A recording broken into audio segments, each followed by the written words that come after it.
بسم الله الرحمن الرحيم. الحمد لله وكفى وسلام على عباده الذين اصطفى. أما بعد فأعوذ بالله من الشيطان الرجيم. بسم الله الرحمن الرحيم. وما أرسلناك إلا رحمة للعالمين. وقال النبي صلى الله عليه وسلم إنما أنا رحمة مهداة.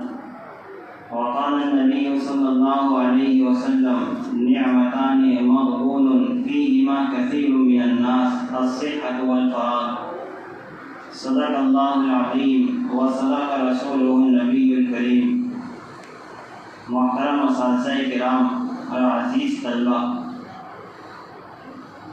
اللہ تعالیٰ کے بعد پوری کائنات میں جس ہستی کا نام گونجتا ہے وہ میرے آپ کے آقا جناب رسول اللہ صلی اللہ علیہ وسلم ہے۔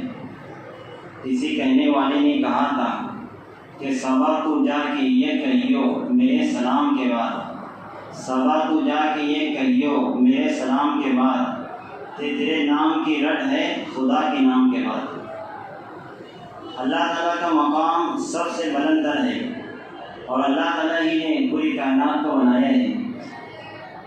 کہیں نہ دنیا خلقت لکم وَإِنَّكُمْ خُلِقْتُمْ لِلْآخِرَةِ، یقیناً دنیا کو تمہارے لیے بنایا گیا ہے اور تم کو آخرت کے لیے۔ زمین اللہ تعالیٰ نے بنائی، آسمان اللہ تعالیٰ نے بنایا۔ اللہ تعالیٰ ہمارے خالق و مالک ہے اور اللہ تعالیٰ کے بعد سب سے بلند تر مقام نبی صلی اللہ علیہ وسلم کا ہے۔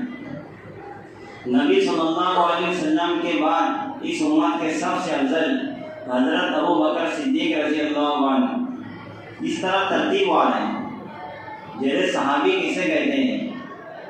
من لقی النبی صلی اللہ علیہ وسلم مؤمنا ومات علی الاسلام، کہ جس شخص نے نبی صلی اللہ علیہ وسلم سے ملاقات کی ہو ایمان کی حالت میں اور اسلام پر وفات پائی ہو وہ صحابی ہے۔ جس شخص نے ایمان کی حالت میں نبی صلی اللہ علیہ وسلم سے ملاقات کی ہو اور اسلام پر وفات پائی ہو وہ صحابی ہے۔ تو صحابی کا جو مقام ہے وہ کسی وجہ کو دنیا کے تمام اولیاء مل کر صحابی کے مقام کو حاصل نہیں کر سکتے۔ ایک حدیث میں آپ صلی اللہ علیہ وسلم نے ارشاد فرمایا کہ اگر تم میں سے کوئی احد پہاڑ کے برابر بھی سونا خرچ کر ڈالے تو میرے صحابہ کے ایک مد یا آدھا مد کے برابر بھی نہیں ہو سکتا۔ ایک حدیث میں آپ صلی اللہ علیہ وسلم نے ارشاد فرمایا لا تسبوا اصحابی، کہ میرے صحابہ کو برا بھلا مت کہو۔ تو صحابہ کرام کا بھی ایک مقام ہے، اولیاء کرام کا مقام ہے۔ پوری کائنات میں سب سے بلند تر مقام اللہ تعالیٰ کا ہے۔ اللہ تعالیٰ کے بعد نبی صلی اللہ علیہ وسلم اس کائنات کی سب سے عظیم ہستی ہے۔ اگر اللہ تعالیٰ کو آپ صلی اللہ علیہ وسلم کو پیدا کرنا نہ ہوتا تو آج کائنات بھی نہ ہوتی، ہم بھی نہ ہوتے۔ اگر محمد نہ ہوتے تو کچھ بھی نہ ہوتا صلی اللہ علیہ وسلم۔ آپ صلی اللہ علیہ وسلم کی سیرت ایک سدا بہار موضوع ہے اور نئے مقررین کے لیے بہت اچھا عنوان ہے۔ اور اگر میں یہ کہوں کہ سیرت میرا سب سے اہم موضوع ہے تو غلط نہ ہوگا۔ جب کوئی سیرت کہا جاتا ہے اور مطلق کہا جاتا ہے تو اس سے نبی صلی اللہ علیہ وسلم کی سیرت مراد ہوتی ہے۔ جیسے پورے مالیگاؤں میں اگر مفتی صاحب کہا جائے اور اگر کوئی سیاح کو سواق نہ ہو تو مالیگاؤں میں ایک مفتی صاحب مراد ہوتی ہے۔ اسی طرح اگر سیرت کہا جائے مطلق تو اس سے نبی صلی اللہ علیہ وسلم کی سیرت مراد ہوتی ہے۔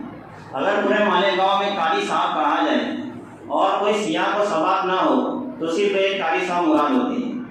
میں کسی کا نام نہیں لینا چاہتا۔ تو نبی صلی اللہ علیہ وسلم کی سیرت ایک سدا بہار موضوع ہے اور لکھنے والوں نے بہت کچھ لکھا۔ اور بات یہ ہے کہ جب ہم کسی سے ملاقات کرتے ہیں تو سب سے پہلے اس کا نام پوچھتے ہیں کہ آپ کا نام کیا ہے، آپ کہاں رہتے ہو، آپ کیا کرتے ہو۔ اسی طرح جب کسی سے محبت ہوتی ہے تو پھر اس کی بات کو ماننا آسان ہوتا ہے۔ جب کسی سے محبت ہوتی ہے تو اس کی بات کو ماننا آسان ہوتا ہے۔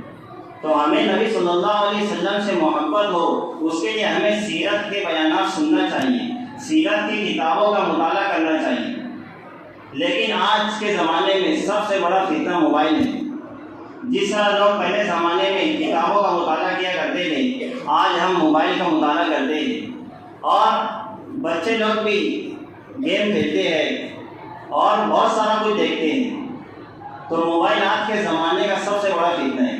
تو اس لیے میری آپ سے گزارش ہے کہ موبائل کا استعمال نہ کریں، موبائل کا استعمال نہ کریں۔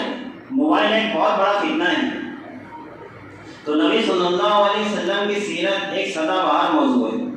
نبی صلی اللہ علیہ وسلم کی ولادت کب ہوئی؟ ولادت کہتے ہیں پیدائش، ولادت کہتے ہیں پیدائش۔ تو نبی صلی اللہ علیہ وسلم کی ولادت ربیع الاول کے مہینے میں ہوئی، یہ متفق علیہ ہے۔ یعنی جو مہینہ چل رہا ہے اس میں نبی صلی اللہ علیہ وسلم کی ولادت ہوئی۔ آپ صلی اللہ علیہ وسلم کی ولادت سے پہلے 50 یا 55 دن پہلے 50 یا 55 دن پہلے ایک واقعہ پیش آیا کہ ابرہہ نے دیکھا کہ لوگ بیت اللہ کی تعظیم کرتے ہیں، اس کا طواف کرتے ہیں، تو اس نے چاہا کہ میں ایک ایسا گھر بناتا ہوں کہ لوگ بیت اللہ کی بجائے میں جو گھر بنا وہاں پر آئیں۔ اور اس نے صنعاء میں ایک گرجا تعمیر کیا، گھر بنایا، اور اس کا مقصد یہ تھا کہ لوگ بیت اللہ کی بجائے یہاں پر آئیں۔ لیکن ایک شخص نے وہاں پر دراصل کر دیا تو اس کا دماغ خراب ہو گیا۔ تو اس نے 60,000 کا لشکر تیار کیا، جس میں 9 یا 11 ہاتھی تھے، اور لشکر یہ تیار کیا کہ کعبہ کو ڈھا دیا جائے، بیت اللہ کو ختم کر دیا جائے۔ اس کا یہ مقصد تھا۔ وہ لشکر جرار لے کر نکلا اور ایک مقام پر پہنچا تو جو لشکر تو آگے بڑھنے کے لیے تیار نہ ہوا۔ جب سواری کا رخ کیا جاتا بیت اللہ کی طرف تو چلنے کو آمادہ نہ ہوتی، اور دوسری طرف کیا جاتا تو آمادہ ہو جاتی۔ تو پھر اس وقت اللہ تعالیٰ نے بیت اللہ کی حفاظت کی اور ابابیل پرندوں کو بھیجا۔ الم تر کیف فعل ربک باصحاب الفیل الم یجعل کیدہم فی تضلیل۔ اس سورہ میں اسی واقعے کا تذکرہ ہے۔ تو اس واقعے کے 50 یا 55 دن کے بعد 50 یا 55 دن کے بعد نبی صلی اللہ علیہ وسلم کی ولادت باسعادت ہوئی، اور 571 عیسوی میں 571 عیسوی میں اپریل کا مہینہ 20 سے 22 تاریخ، تو ربیع الاول یہ متفق علیہ۔ متفق علیہ کا مطلب یہ ہے کہ جیسے یہاں پر 10 لوگ بیٹھے ہیں اور سب یہ کہہ رہے ہیں کہ نبی صلی اللہ علیہ وسلم کی ولادت ربیع الاول کے مہینے میں ہوئی، کوئی اس کے خلاف نہیں کہہ رہا، کوئی یہ نہیں کہہ رہا کہ محرم میں ہوئی، تو یہ بات متفق علیہ ہے۔ اسی طرح اگر 10 لوگ ہیں لیکن کوئی کہے کہ حضور کی ولادت محرم میں ہوئی، کوئی یہ کہے کہ سفر میں ہوئی، تو اس میں اختلاف ہو جاتا ہے۔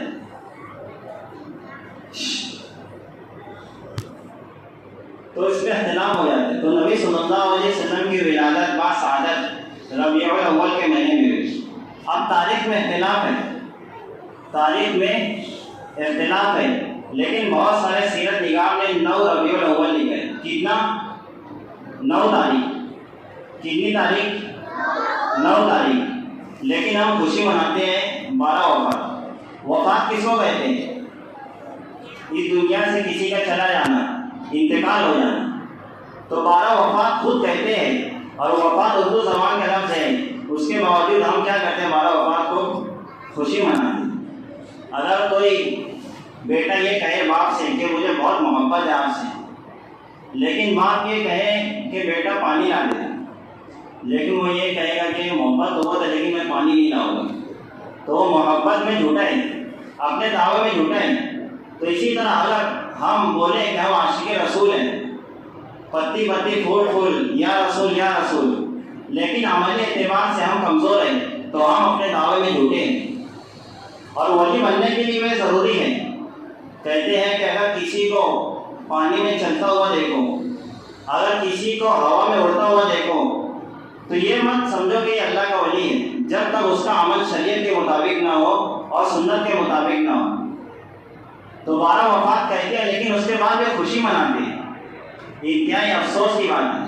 تو نبی صلی اللہ علیہ وسلم کی ولادت 9 ربیع الاول کو ہوئی، 9 تاریخ کو۔ آپ صلی اللہ علیہ وسلم کی ولادت ہوئی اس سے پہلے ہی آپ کے والد ماجد، آپ کے ابا، کیا نام ہے والد کا؟ عبداللہ۔ نبی صلی اللہ علیہ وسلم کے والد کا نام کیا ہے؟ اور یہ بھی انتخاب خدا بندی ہے کہ عبد المطلب جو نبی علیہ السلام کے دادا ہیں، عبد المطلب نبی صلی اللہ علیہ وسلم کے کون ہیں؟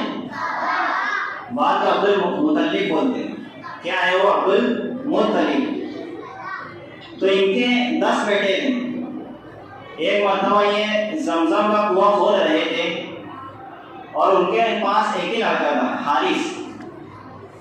تو انہوں نے اس وقت نظر مانی کی کہ اگر اللہ تعالیٰ نے مجھے 10 اولاد عطا کی، 10 لڑکے عطا کیے، تو میں اس میں سے ایک کو اللہ تعالیٰ کے راستے میں قربان کر دوں گا۔ جب 10 لڑکے ہو گئے تو انہوں نے پھر اس بات کو پورا کیا۔ تو جب انہوں نے چٹھی ڈالی، پورا ڈالی، تو عبداللہ کا نام نکلا۔ کس کا نام نکلا؟ عبداللہ کا۔ پھر کسی کہنے والے نے کہا کہ اگر ان کا نام نکلے تو 10 اونٹ، پھر نام نکلے 10 اونٹ، اس طرح 100 اونٹ ہو گئے۔ اس کے بعد اونٹوں کے نام پر قرآن نکلا۔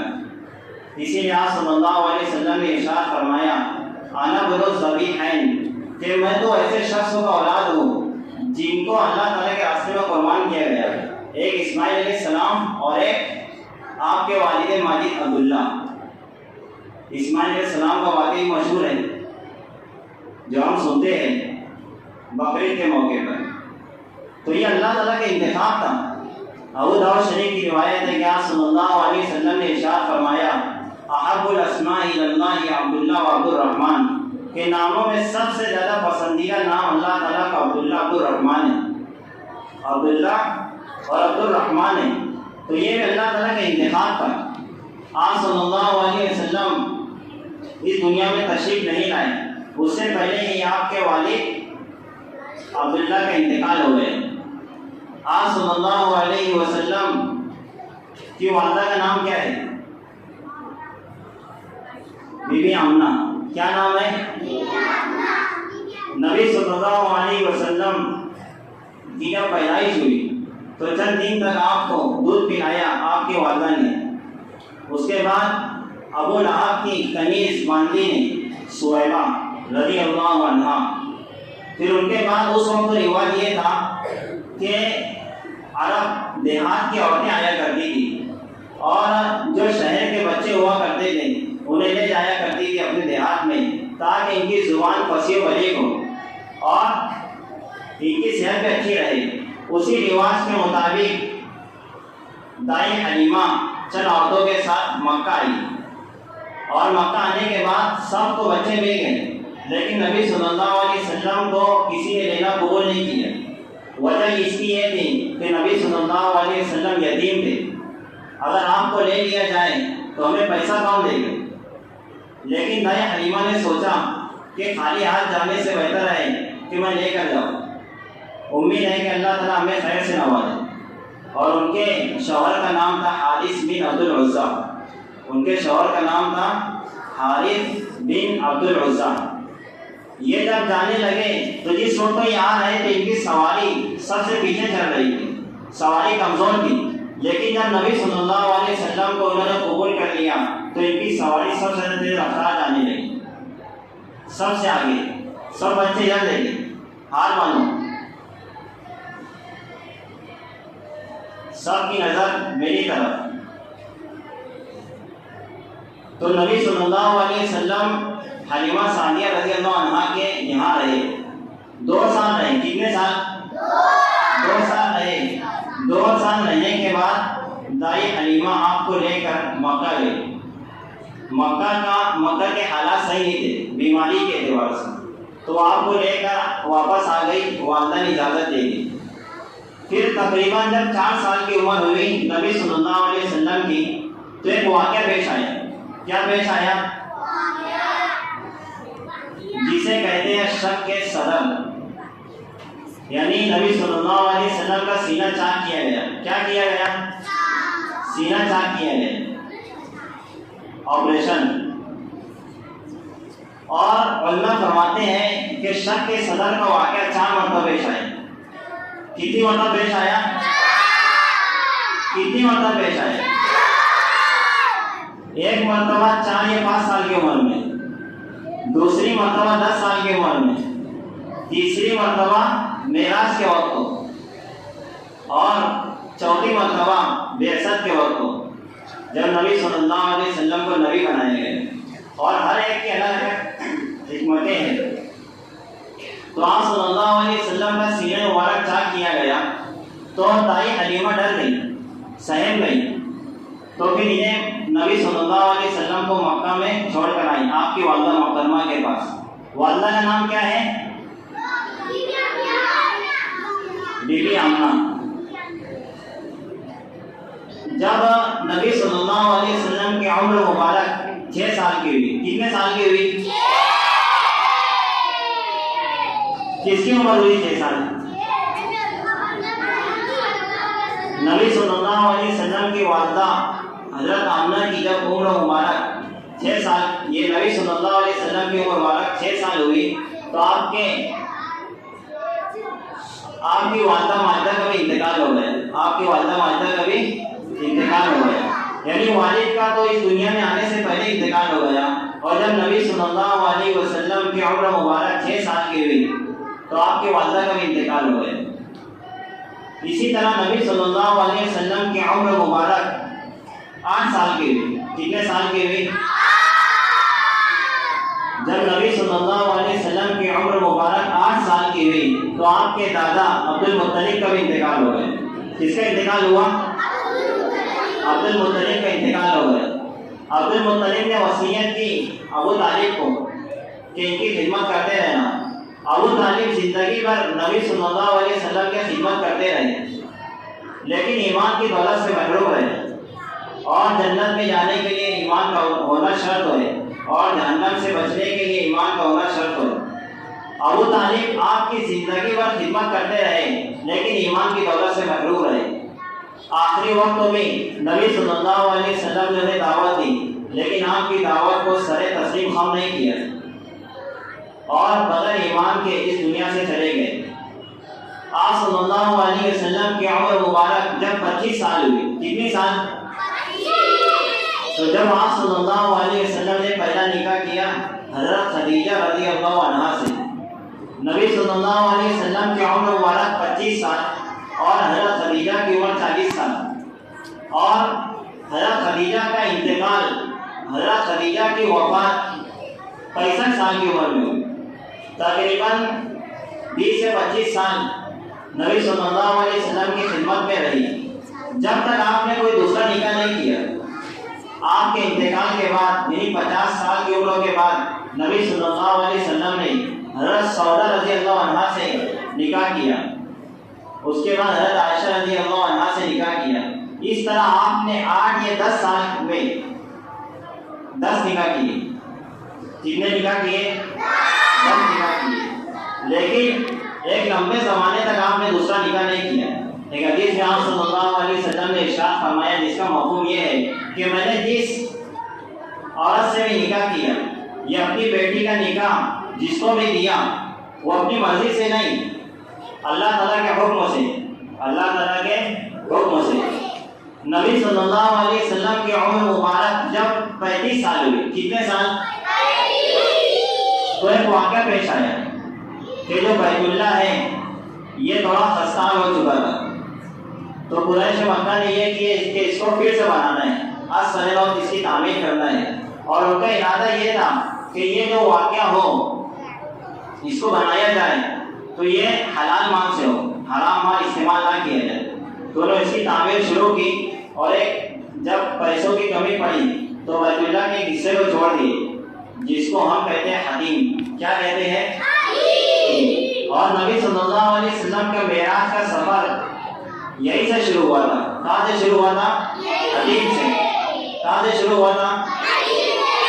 حدیم سے شروع ہوا تھا۔ اب مسئلہ یہ ہوا کہ بیت اللہ بن گیا، لیکن جو حجر اسود ہے یہ سفید تھا۔ جب ابن آدم کے گناہوں نے اس کو کالا کر دیا، سیاہ کر دیا، بیت اللہ بن گیا، لیکن حجر اسود کو نصب کرنے کا مسئلہ آیا کہ حجر اسود کو کون رکھے۔ تو لڑائی جھگڑا شروع ہونے کی نوبت آ گئی. تو کسی نے یہ رائے دی کہ جو شخص صبح کے وقت مسجد حرام میں داخل ہوگا سب سے پہلے وہ فیصلہ کرے گا. اللہ تعالیٰ کا کرنا یہ ہوا کہ نبی صلی اللہ علیہ وسلم صبح کے وقت داخل ہوئے. آپ صلی اللہ علیہ وسلم کو دیکھ کر سب نے کہا یہ تو امانت دار ہے, ہم ان کے فیصلے پر راضی ہیں.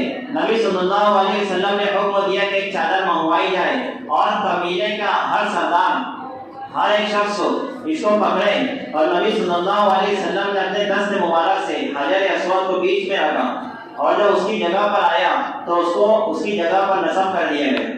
یہ واقعہ کب ہوا؟ 35 سال کی عمر. جب نبی صلی اللہ علیہ وسلم کی عمر مبارک 40 سال کی ہوئی تو آپ کو نبی بنائے گئے. جب آپ صلی اللہ علیہ وسلم کی عمر مبارک 40 سال کی ہوئی تو آپ کو نبی بنایا گیا. حضرت جبریل علیہ السلام آپ کے پاس آئے, اور علماء کرام فرماتے ہیں کہ اللہ کے نبی صلی اللہ علیہ وسلم نے حضرت جبریل علیہ السلام کو اصلی حالت میں دو مرتبہ دیکھا. کتنی مرتبہ دیکھا؟ 2 مرتبہ دیکھا. کس کو دیکھا؟ جبریل علیہ السلام کو. کس نے دیکھا؟ نبی صلی اللہ علیہ وسلم نے حضرت جبریل علیہ السلام کو اصلی حالت میں 2 مرتبہ دیکھا. تو 40 سال کی عمر جب ہوئی تو حضرت جبریل علیہ السلام آپ کے پاس آئے اور کہا پڑھیے, اقرا. آپ سے کیا کہا؟ پڑھیے. تو آپ صلی اللہ علیہ وسلم نے ارشاد فرمایا ما انا بقاری, کہ میں پڑھا ہوا نہیں ہوں. تو حضرت جبریل علیہ السلام نے آپ کو دبایا, پھر کہا اقرا, پڑھیے. نبی صلی اللہ علیہ وسلم نے فرمایا ما انا بقاری, میں پڑھا ہوا نہیں ہوں. پھر تیسری مرتبہ یہ صورتحال پیش آئی, آپ صلی اللہ علیہ وسلم نے فرمایا میں پڑھا ہوا نہیں ہوں. پھر سورہ اقرا کی 5 آیتیں نازل ہوئی اور نبی صلی اللہ علیہ وسلم کو نبی بنا دیا گیا, اور پورا قرآن کریم وقتاً فوقتاً نازل ہوتا رہا. یہ سب سے پہلی وحی ہے. اقرا بسم ربک الذی خلق, 5 آیتیں نازل ہوئی. کتنی آیتیں نازل ہوئی؟ یہ سب سے پہلی وحی ہے. اس کے بعد ایک مدت تک وحی کا سلسلہ بند رہا. اس کے بعد جو سب سے پہلی آیت نازل ہوئی وہ ہے یا ایھا المدثر قم فانذر وربک فکبر وثیابک فطہر. یہ آیتیں نازل ہوئی اور پورا قرآن کریم 23 سال میں نازل ہوا. کتنے سال میں نازل ہوا؟ 23 سال میں نازل ہوا. نبی صلی اللہ علیہ وسلم کو جب نبی بنا دیا گیا تو آپ صلی اللہ علیہ وسلم نے ایمان کی دعوت دی, اور سب سے پہلے ایسے لوگوں کو ایمان کی دعوت دی جو آپ کے قریبی تھی, جیسے حضرت ابوبکر صدیق ہیں, حضرت علی ہے, حضرت خدیجہ ہے, حضرت زید بن حارثہ ہے. اور مردوں میں سب سے پہلے ایمان کس نے قبول کیا؟ مردوں میں سب سے پہلے ایمان کس نے قبول کیا؟ حضرت ابوبکر صدیق نے. بچوں میں سب سے پہلے ایمان کس نے قبول کیا؟ حضرت علی نے. عورتوں میں سب سے پہلے ایمان کس نے قبول کیا؟ حضرت خدیجہ نے. غلاموں میں سب سے پہلے ایمان کس نے قبول کیا؟ زید بن حارثہ رضی اللہ عنہ نے. یہ سابقین اولین میں سے ہیں. اس طرح حلقہ بہت سے اسلام لوگ ہوتے رہے, اور جس طرح ناظم صاحب نے کہا کہ اس وقت اور کتنا 1500 سال مکمل ہو چکے ہیں, اور مسلمانوں کی تعداد پوری دنیا میں 2 نمبر پہ ہے عیسائیوں کے بعد. تو نبی صلی اللہ علیہ وسلم 3 سال تک, کتنے سال تک؟ 3 سال تک خفیہ طور پر, یعنی علن اعلان نہیں بلکہ خفیہ طور پر نبی صلی اللہ علیہ وسلم ایمان کی دعوت دیتے رہے. کس کی دعوت دیتے رہے؟ ایمان کی دعوت دیتے رہے. اس کے بعد اللہ تعالیٰ نے آیت نازل کی وَأَنذِرْ عَشِيرَتَكَ الْأَقْرَبِينَ, کہ اپنے قریبی رشتے داروں کو ڈرائیے. تو نبی صلی اللہ علیہ وسلم نے اپنے قریبی رشتے داروں کو ڈرایا. لیکن جو یہ واقعہ پیش آیا کوئی صفا پر, کسی نے ایمان قبول نہیں کیا. آپ صلی اللہ علیہ وسلم اس دنیا میں تشریف لائے اور آپ نے 2 شہروں میں زندگی گزاری. کتنے شہروں میں زندگی گزاری؟ 2 شہروں میں زندگی گزاری, مکہ اور مدینہ. نبی صلی اللہ علیہ وسلم اس دنیا میں 63 سال رہے. کتنے سال رہے؟ جیسے دنیا میں ہم دیکھتے ہیں کوئی شخص کا انتقال ہو جاتا ہے 20 سال کی عمر میں, کوئی شخص کا انتقال ہو جاتا ہے 40 سال کی عمر میں, تو اس طرح نبی صلی اللہ علیہ وسلم اس دنیا میں رہے 63 سال تک. کتنے سال تک؟ 63 سال تک. اور میں اپنی بات کو مختصر کرنا چاہتا ہوں. اور نبی صلی اللہ علیہ وسلم کی تاریخ میں کسی نے کہا ہے کہ ہر ابتدا سے پہلے ہر انتہا کے بعد, ہر ابتدا سے پہلے ہر انتہا کے بعد ذات نبی بلند ہے, ذات خدا کے بعد دنیا میں احترام کے قابل ہیں جتنے لوگ, میں سب کو مانتا ہوں مصطفیٰ کے بعد. اللہ تعالیٰ کا ارشاد ہے وَرَفَعْنَا لَكَ ذِكْرَكَ, کہ ہم نے آپ کا ذکر بلند کر دیا. علماء کرام فرماتے ہیں کہ پوری دنیا میں اذان ہوتی رہتی ہے, اور اللہ تعالیٰ کے بعد سب سے زیادہ جس کا نام پوری کائنات میں گونجتا ہے وہ ہے نبی صلی اللہ علیہ وسلم. دنیا میں 24 گھنٹہ اذان ہوتے رہتی ہے, کیونکہ دنیا میں بہت سارے ممالک ہیں اور مسلمان تقریباً ہر جگہ ہیں. اور جب اللہ تعالیٰ کے وحدانیت کا اقرار ہوتا ہے تو اس کے ساتھ نبی صلی اللہ علیہ وسلم کی رسالت کا اقرار بھی کیا جاتا ہے. اشہد ان لا الہ الا اللہ واشہد ان محمد رسول اللہ. تو نبی صلی اللہ علیہ وسلم کی سیرت ایک سدا بہار موضوع ہے, اور اللہ تعالیٰ نے آپ کو دونوں اعتبار سے نوازا تھا. حسن و جمال کے اعتبار سے اللہ تعالیٰ نے آپ کو نوازا تھا. ایک صحابی کہتے ہیں کہ چاندنی رات میں نبی صلی اللہ علیہ وسلم کو دیکھ رہا تھا اور چاند کو دیکھ رہا تھا. آخر میں اس نتیجے پر پہنچا کہ آپ صلی اللہ علیہ وسلم چاند سے بھی زیادہ خوبصورت ہے. اللہ تعالیٰ سے دعا ہے کہ اللہ تعالیٰ ہمیں نبی صلی اللہ علیہ وسلم کی سیرت پڑھنے کی توفیق عطا فرمائے, ہمیں علم و عمل کے اعتبار سے ترقی عطا فرمائے, اور ہمیں مسجد میں مستی نہ کرنے کی توفیق عطا فرمائے. ہم مستی بہت کرتے ہیں اور بہت سارے بڑے بچے بھی بہت مستی کرتے ہیں. جب مولانا سمیر صاحب آتے ہیں اور مولانا وقار صاحب آتے ہیں تو پھر معاملہ تھوڑا قابو میں آتا ہے.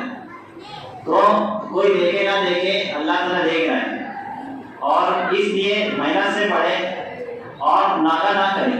ناغہ کرنے سے ہم نے ایسا سنا کہ 40 دن کے برکت چلے جاتے ہیں. اس لیے کیا نہیں کرنے کا؟ ناغہ نہیں کرنے کا, کیونکہ ایک دن تو دیا جاتا ہے نا جمعہ کے چھٹی کا, اور 4 جمعہ تو ایسے ہی آ جاتا ہے. تو اس لیے ناغہ نہیں کرنے کا, اور نماز سے پہلے جب آئے تو مستی نہیں کرنے کا, بات نہیں کرنے کا, اور 2 رکعت اتنا اسپیڈ میں پڑھتے ہیں دھڑا دھڑ, پھر اس کے بعد پھر بات کرنے لگ جاتے ہیں. اور اکثر بچے ایسے ہیں جو نماز میں سورہ نہیں پڑھتے, بس اٹھک بیٹھک کرتے بس, اس لیے اتنا جلدی نماز ہو جاتی ہے. اگر جلدی بھی پڑھے سورہ تو اتنی جلدی نماز نہیں ہوگی. اور بڑے بچے بھی یعنی ادھر پاس ٹائم پاس کرتے رہتے ہیں, جیسے مولانا سمیر صاحب آتے ہیں, مولانا وقار صاحب آتے ہیں, پھر نئے میں لگ جاتے ہیں. تو اس لیے نظام کو بہتر بنانا ضروری ہے. کوئی نہیں دیکھ رہا ہے تو اللہ تعالیٰ تو دیکھ رہا ہے نا. حضرت عمر رضی اللہ تعالیٰ کا واقعہ ہے کہ ایک خاتون واقعہ یہ پیش آیا کہ بولے دودھ میں پانی ملا دو, تو کہنے لگے کہ عمر کہاں دیکھ رہے ہیں, تو انہوں نے کہا اللہ تعالیٰ تو دیکھ رہا ہے. تو اس ٹائم میں کیا کرنا ہے, جب مغرب کی نماز کے لیے آئے تو مستی نہیں کرنے کا, اور پھر اس کے بعد 2 رکعت نماز پڑھنے کے بعد خاموشی سے بیٹھے رہنا اور پڑھنا ہے. اور دوسری بات یہ ہے کہ اساتذہ کا ادب کرنا ہے. اساتذہ کیا کرنا ہے؟ ادب کرنا ہے. ادب پہلا کرینہ ہے محبت کے کرینوں میں. با ادب با نصیب, بے ادب بے نصیب. با ادب با نصیب, بے ادب بے نصیب.